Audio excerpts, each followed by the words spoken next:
Baik, bismillahirrahmanirrahim. Assalamualaikum warahmatullahi wabarakatuh. Saya mulai. Semuanya, jumpa lagi pada video pembelajaran mata kuliah Geologi Struktur di pekan kedua. Jadi pada pekan kedua ini, kita akan membahas materi paling awal atau materi dasar di Geologi Struktur, yaitu deformasi. Seperti yang rekan-rekan ketahui sebelumnya, bahwasanya deformasi, ilmu yang mempelajari tentang deformasi itu adalah Geologi Struktur ya. Khusus dalam aspek atau objeknya itu adalah suatu batuan, gitu ya. Baik. Nah, adapun outline yang akan dibahas pada kesempatan kali ini itu ada cakupan keilmuan geologi struktur. Jadi gambaran dasar lagi ya, gambaran awal tentang terkait dengan geologi struktur, mungkin penguatan dari materi yang pertama. Lalu yang kedua terkait dengan definisi seperti apa itu geologi struktur dan apa itu deformasi khususnya. Lalu ada komponen-komponennya dan di akhir ada shear dan strain yang nantinya menjadi benang merah antara pertemuan hari ini dengan pertemuan di pekan selanjutnya. Baik, nanti mungkin videonya akan saya buat ke dalam 3 ya mungkin ya. Jadi definisi dan komponen deformasi itu akan saya gabungkan insya Allah. Oke, baik rekan-rekan semua, kita mulai dari cakupan keilmuan geologi struktur. Nah, teman-teman tahu ya kemarin ada 3 jenis analisis dari geologi struktur. Diingat-ingat lagi ada analisis deskriptif atau geometrik, ada analisis kinematik, dan analisis dinamik. Nah, ini adalah penjabaran secara istilahnya ya dari analisis tersebut. Jadi ketika kita berbicara arsitektur kerak bumi, tentunya arsitektur kerak bumi itu akan memunculkan jenis-jenis struktur geologi ya, yang tentunya nanti kita harus deskripsikan baik dari aspek geometrinya maupun dari orientasinya. Yang ini masuk ke dalam aspek analisis deskriptif atau geometrik ya. Nah, ini nanti kalian berbicara proyeksi-proyeksi itu di bagian sini. Nah, lalu yang kedua, itu ada proses pembentukan. Nah, proses pembentukan ini adalah perubahan bentuk atau deformasi. Yang ini erat kaitannya dengan aspek kinematik seperti itu ya. Jadi, bagaimana benda tersebut berubah dari satu titik ke titik yang lain, itu kita katakan ada perubahan di situ. Nah, ini analisis deformasi ini erat kaitan dengan strain ya nanti ya, dengan analisis kinematik seperti itu. Jadi sebenarnya kita berbicara ini analisis kinematik secara umum. Oke, yang ketiga adalah analisis dinamik, yaitu gejala yang menyebabkan suatu batuan tersebut berubah begitu. Tadi kan kita sudah tahu, misalkan kita lihat barangnya berubah nih. Dia dari misalkan bentukannya persegi ya, kita gambarkan persegi, persegi panjang juga sih ya ini ya, berubah jadi jari genjang gitu ya. Nah, dari titik ini kan dia asalnya posisinya di sini ya rekan-rekan ya. Dia pindah ke sini begitu ya. Awalnya dia titik sini, dia pindah ke sini ya.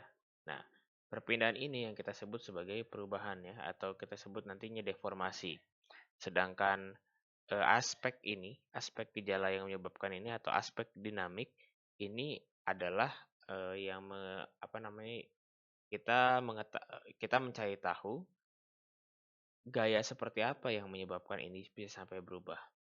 Nah, ini lebih ke arah sejarah nantinya ya, history, geological history. Kalau ini lebih ke arah persebarannya nanti seperti apa barangnya begitu ya. Oke, jadi semoga rekan-rekan sudah bisa dipahami 3 aspek ini. Dan tentunya ketika kalian sudah memahami aspek ini nantinya, ini kita akan lanjut ke jenis barangnya atau objeknya. Nah, objek-objek dari geologi struktur ini kita bisa dapatkan sebenarnya bisa lebih dari ini ya. Ini saya rangkum saja ada 3 objek utama yang mungkin kita bisa dapatkan. Mungkin satu lagi ada ya, kita tambahkan mungkin dari aspek penginderaan jauh atau remote sensing. Nah, nanti ini sudah ada studi khususnya juga di penginderaan jauh ya, terkait dengan aspek itu. Dan mungkin nanti di pekan akhir mungkin saya akan selipkan materi remote sensing sedikit ya, khususnya untuk mengidentifikasi struktur geologi begitu. Baik. Nah, pada ini yang pertama adalah outcrops atau singkapan batuan. Ini adalah data dasar atau data yang paling bisa kita amati secara lengkap. ya. Karena memang kita pergi ke lapangan, kita temukan batuannya, kita temukan singkapannya, lalu kita amati baik bidang lapisan, ada lipatan, ada foliasi, maupun ada akar ataupun sesar ya, yang nantinya masuk ke dalam golongan rekahan. Yang nanti kita sifatkan sebagai deformasi brittle. Nah, selain itu, kita juga bisa menggunakan data geofisika berupa data seismik, gravity, data sounding, dan lain sebagainya. Karena kemajuan teknologi sudah semakin pesat, jadi analisis geologi struktur juga bisa kita lakukan menggunakan data-data ini. Dan ini banyak digunakan juga di industri. Tentunya data-data yang di bawah permukaan itu harus divalidasi dengan data-data yang ada di permukaan, seperti itu ya. Oke, nah ada lagi dari data pemboran. Nah, data pemboran itu pada medio awal itu hanya umumnya kan untuk mengetahui resistivity suatu batuan, ada lognya, ada log resistivity, densitas, ada log gamma ray yang untuk mengetahui mungkin apa namanya ya, ukuran butirnya ya, ukuran-ukuran butirnya atau rongga-rongganya pada suatu litologi begitu. Nah, sekarang berkembang juga nih. Jadi orang itu ngebor, tapi ada kameranya tuh di bornya. Dan kameranya itu berputar. Nah, itu nanti kita sebut sebagai fMI. Gitu ya. Nanti kita lihat produk-produknya. Nah, ini salah satu contohnya teman-teman ya. Jadi ini adalah salah satu singkapan batuan. Teman-teman bisa kita amati. Di sini mungkin sekitar lurus-lurus aja nih. Tapi mungkin di sini ada sesuatu ya. Yang nanti mungkin terusannya ini adalah di bagian sini nih. Nah, begitu. Mungkin. Terus di sini kita lihat ada yang terlipat begitu ya. Teman-teman juga bisa lihat di sini ada yang terlipat begini kan. Nah, mungkin ke seperti ini. Nah, di sini pun ada yang melengkung seperti ini ya, Pak, yang kita duga pasangannya. Nah, di sini mungkin ada bidang sesar. Ya rekan-rekannya. Mungkin di sini ada lagi bidang sesarnya begitu. Begitu. Ini salah satu contoh adanya lipatan, adanya bidang sesar seperti itu. Nah, contoh yang kedua ini mungkin lebih mudah. Nah, contoh yang kedua ini ketika kita berbicara adanya suatu offset atau suatu pergeseran yang terlihat jelas, diskontinuitas yang terlihat jelas. Kita lihat ada ini sudah digaris ya. Ada garis putih-putih di sini ya, teman-teman ya. Nah, di sini juga ada vein lagi di sini nih. Nah, ini bergeser begitu kan. Pasangannya bergeser. Ini juga ada di sini ada lagi gitu kan. Dia bergeser. Yang bagian atas pun seolah-olah bergeser. Nah, ini juga sama. Kan di sini terus tiba-tiba dia muncul lagi di sini. Ini mungkin ada bidang sesarnya lagi di sini nih. Nah, begitu. Nah, ini adalah bidang sesar dan sebenarnya umum juga nanti kita jumpai di lapangan, apalagi di zona-zona yang bisa dikatakan tektoniknya cukup aktif seperti itu. Nah, contoh yang ketiga, ini ada sebuah lipatan dan ada juga sesarnya. Nah, ini garis kuning ini merupakan sesarnya, teman-teman. Dan disertai juga lipatan ya di sini. Nah, ini yang kita namai sebagai drag fault, nanti kita bahas ya, karena ini sifat di batuan sedimen mungkin ini ya, yang cenderung poroelastik. Nah, ini adalah contoh dari lipatan atau drag fault, lipatan yang tersesarkan, kita sebut sebagai drag fault. Baik, itu adalah contoh dari singkapan batuan. Nah, kita beralih ke contoh data geofisika. Ini ada beberapa dari data seismik ya, data seismik yang saya ambil dari beberapa referensi. Nah, tentunya garis-garis ini merupakan sesar teman-teman semua. Nah, merupakan sesar. Di sini merupakan sesar. Tentunya teman-teman juga harus teman-teman TG mungkin sudah tidak asing ya melihat gambar ini, tapi teman-teman dari GL, teman-teman dari TA, apalagi yang memang belum mengambil mata kuliah pengantar geofisika mungkin akan kebingungan melihat gambar ini. Nah, ini merupakan gambaran dari bawah permukaan rekan-rekan ya, diinterpretasi dari data seismik yang diambil di permukaan tentunya. Jadi dia memancarkan gelombang yang nantinya diterima dan setelah diolah sedemikian rupa oleh teman-teman kita di geofisika, maka menghasilkan data ini. Yang nantinya garis-garis inilah yang diinterpretasikan. Sebagian besar sih diinterpretasikan oleh teman-teman dari geologi ya. Dan tentunya untuk menginterpretasikan ini, menginterpretasikan discontinuous dari sesar ini butuh juga teori-teori seperti tektonik, stratigrafi, sedimentologi, begitu. Tentunya juga kita harus tahu lah dasar-dasarnya terkait dengan seismik ya, apa warna merah, apa warna hitam, apa warna putih itu bagaimana gelombangnya seperti itu ya. Dan nanti juga mungkin sampai akustik impedance dan lain sebagainya yang nantinya akan menghasilkan suatu interpretasi kondisi struktur bawah permukaan.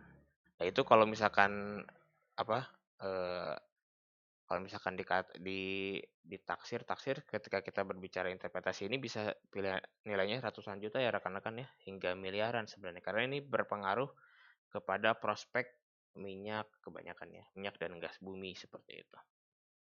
Inilah salah satu contoh ya kita bisa mengetahui data geologi struktur menggunakan data geofisika. Nah lalu yang selanjutnya itu menggunakan data pemboran nah seperti ini. Jadi di sini ada pemboran biasanya. Nah, ini ada namanya FMI ya. Jadi image log di sini. Nah, dia menunjukkan adanya hitam-hitam ini merupakan retakan-retakan yang kita dinamakan breakout di sini ya. Breakout ini sebenarnya retakan atau ya inilah dorongan yang dihasilkan dari sumur bor begitu. Dan yang kita lihat sebenarnya adalah ininya nih. Kita melihat ada garis-garis hitamnya di sini. Ini yang kita sebut sebagai natural fractures atau rekahan alami yang nantinya bisa kita interpretasikan secara dinamik dan nantinya bisa implikasi secara kinematik. Nah, itu di sini ada mata kuliah tersendiri. Mungkin dari teman-teman geofisika punya reservoir geomekanik, mungkin dari teman-teman di tambang ada mekanika batuan ya, dan di geologi sendiri ada geomekanik begitu. Kebetulan saya dan Pak Hendra yang mengampu. Nah, geomekanik, tapi kalau di GL itu lebih cenderung ini apa namanya umum ya rekan-rekan ya. Jadi kita bisa masuk ke aspek geoteknik, kita bisa juga masuk ke aspek perminyakan. Nah, ini juga contoh dari gambaran lain yang tadi ya. Ini ada gambar di enhance begitu ya, dia menghasilkan warna-warna agar mempermudah untuk membedakan fitur-fitur yang ada. Baik, oke. Nah ini adalah sebenarnya workflow atau sebenarnya chart lah yang sangat saya sukai ya walaupun ini klasik sebenarnya dari Davis and Reynolds tahun 96. Nah, ini teman-teman di sini kita bisa sebenarnya kalau misalkan kita ingin mempelajari geologi struktur, ini sebenarnya kan workflow ya. Nah, kita tentunya dari sini ya, mulai dari awal. Tapi pada kenyataannya nanti di sini akan berkembang banyak sekali bukan kepakaran, ilmu-ilmu yang cukup spesifik ya. Nah, tentunya nanti saya akan mention seperti ini brittle deformation sama ductile deformation ada di bawah ya. Nah, teman-teman kan sudah dapat gambaran kemarin ini ada deformasi ductile, deformasi brittle ya. Brittle itu kan yang ada retakan-retakannya tuh, sedangkan yang ductile ini kan yang cenderung ada lipatan-lipatannya. Nah, tentunya karena positioningnya di atas dan di bawah, tentunya dia seperti langit dan bumi ya. Jadi hal yang tidak bisa digabungkan begitu saja. Nah, kalau misalkan teman-teman ingat di slide di pertemuan yang lalu, pertemuan pertama yang lalu, saya mengatakan bahwasanya brittle deformation itu kemungkinan banyaknya muncul di permukaan gitu kan. Di 0 sampai 15 km kedalamannya. Sedangkan ductile deformation itu muncul di bawah lebih dari 15 kilometer 15 km di bawah permukaan. Nah, tentunya ini juga bisa menggambarkan kondisi-kondisi mana yang ada di atas, mana yang ada di bawah seperti itu. Makanya itu sebenarnya saya sering mengkotakan sebenarnya rekan-rekan ya. Jadi begini. Nah, begini ya. Nah, sebenarnya ini adalah bagian dari brittle deformation dan ini adalah bagian dari ductile deformation. Nah, begitu. Sejujurnya, kurikulum geologi struktur itu membahas semuanya secara keseluruh. Teman-teman mungkin bisa melihat video-video pembelajaran dari kampus-kampus terkenal yang lain ya. Bisa dari ITB mungkin, ataupun dari ITB saya nggak tahu ada lengkap atau enggak ya pembelajarannya, videonya. Tapi di kampus-kampus luar negeri ya, ya tentunya berbahasa Inggris ya, itu sangat lengkap sekali dan sangat banyak mungkin ya satu video saja satu pertemuan mungkin bisa sampai 2 sampai 3 jam gitu kan. Dosennya berbicara begitu. Nah, tentu memang kita sesuaikan ya dengan kondisi yang ada saat ini dan juga mungkin kurikulum di Indonesia juga menyesuaikan juga dengan kebutuhan apa yang dibutuhkan di Indonesia. Tentunya ketika kita berbicara geologi struktur harusnya kita berbicara keseluruhan ini. Nah, tetapi pada semester ini khususnya untuk geologi struktur Kami akan fokuskan ke bagian atas, ke bagian atas di sini ya, di bagian brittle deformation ini kan. Kita bicara bagian permukaan, bagian permukaan. Banyaknya di bagian permukaan. Nah, tentunya kita juga tidak tidak mengabaikan bagian bawah, tapi mungkin akan lebih porsinya akan lebih sedikit di bagian bawah. Jadi sebenarnya teman-teman kalau misalkan kita ibaratkan di sini mungkin kita masukkan ke mata kuliah geologi struktur ya. Dan teman-teman yang ingin mendalami bagian bawah ini itu bisa saya apa namanya? Saya sarankan untuk mengikuti mata kuliah pilihan mikrotektonik begitu ya, teman-teman ya. Nah, tentunya kenapa di bagian atas? Karena di sini dan banyak ahli juga di Indonesia untuk bagian atas, tapi yang bagian bawah malah jarang di Indonesia ya. Karena yang atas ini memang berhubungan langsung dengan industri. Hadirnya mineralisasi di situ, vein dan sebagainya, batu bara, kemunculan cari sumber daya air, mau sumber daya minyak dan gas bumi, semuanya menggunakan geologi struktur dengan basic-basic di sini. Yang tentunya berhubungan dengan sumber daya ya. Makanya banyak sekali orang-orang belajar di sini. Tetapi memang kalau kita berbicara bagian bawah ini berbicara bagian yang kalau menurut saya lebih sophisticated. Jadi bagian yang lebih dalam gitu ya, pendalaman lebih dalam dan implikasinya bukan ke industri. Implikasinya adalah ke kemajuan teknologi, kemajuan ilmu pengetahuan ya. Jadi sebenarnya aspek-aspek di bagian bawah sini juga sedang dikembangkan dan banyak sekali beasiswa kalau misalkan kita bahas tentang bagian sini begitu. Dan kebetulan ini adalah ranah dari tugas akhir saya waktu S2 ya, tesis saya di bagian sini begitu. Nah, tentunya di sini lebih ke arah ke research ya, ke research base begitu. Jadi teman-teman kalau misalkan yang suka meneliti silakan mendalami bagian bawah, atau teman-teman yang memang pengen jadi praktisi di bagian industri silakan mendalami bagian atas. Tentunya teman-teman yang mendalami bagian bawah ini harus hatam dulu istilahnya ya, harus tamat dulu nih ilmu yang bagian atas baru bisa beranjak ke bagian bawah. Jadi nggak bisa kita pelajari pilih salah satu, bawah atau atas, nggak bisa. Urutannya atas dulu baru bawah begitu. Jadi artiannya ketika teman-teman sudah paham bagian bawah, artinya juga sudah paham juga bagian atas. Jadi teman-teman yang suka riset bukan berarti nggak bisa ke industri, tapi teman-teman memang memilih riset aja gitu ya daripada masuk ke industri. Nah kurang lebih seperti itu. Nah ini kaitannya teman-teman. Kalau misalkan kita lihat bagian atas, ini berkaitan dengan apa yang dinamakan sebagai stres di sini nih. Bahwa terlihat ya, walaupun kecil gitu. Ini stres, dan bagian bawah ini lebih terkait dengan hubungannya strain gitu.